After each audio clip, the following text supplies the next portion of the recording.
So the question then becomes, how do we better protect ourselves? The Pentagon announced just last week that part of their strategy inside Syria is to not allow the diaspora that you just mentioned to surround all the terrorists that are there and kill them.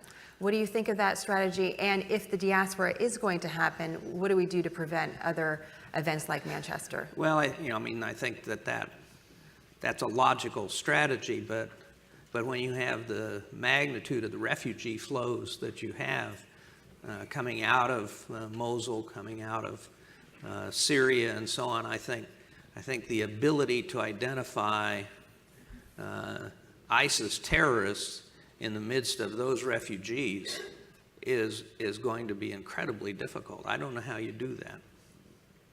How do you think we should?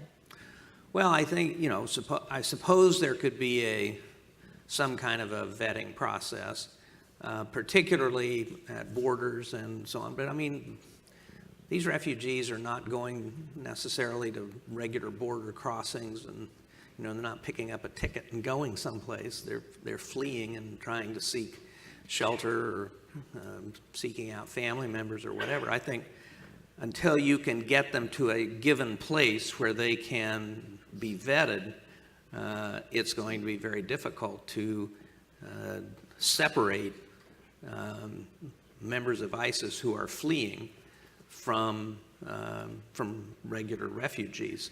And my guess is that a substantial number of them have already fled. A lot of questions there. Let me just ask you about another news item of the day. We just found out overnight about a raid that happened in Yemen to target al-Qaeda there.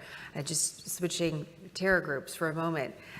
Part of this raid included numerous airstrikes, not just by UAVs, but jets and by helicopters as well. And under the new administration, there's already been 80 airstrikes or drone strikes in that country, which far surpasses the level of airstrikes during the previous administration by year. And here we are, we're only in May. What do you think about that strategy in Yemen? Well, I think that I think Yemen has, in many ways, become a proxy war between Iran and Saudi Arabia. And I think, first of all, it's important for those in the region to know who our friends are and to support them. I think that,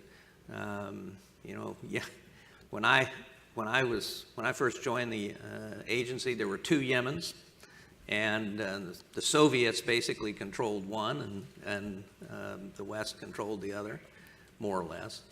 And then we had the unification, but it's a very complicated country, and frankly, I think that it is important that we demonstrate to our allies in the region that we will support them, and so I think the idea of greater flexibility of our operations is important. I mean, I wrote in Duty about the frustration I felt with the interminable micromanagement of military operations by the White House. And so it seems to me that the way it ought to work is that the president decides what the objective is, the mission. The military tells the president the strategy that they intend to use to accomplish the mission, and the broad parameters of what it'll take to accomplish that mission. And if the president approves that, then the military ought to be allowed to go do the mission. That's basically the way it worked in the first Gulf War. First President Bush basically was hands off.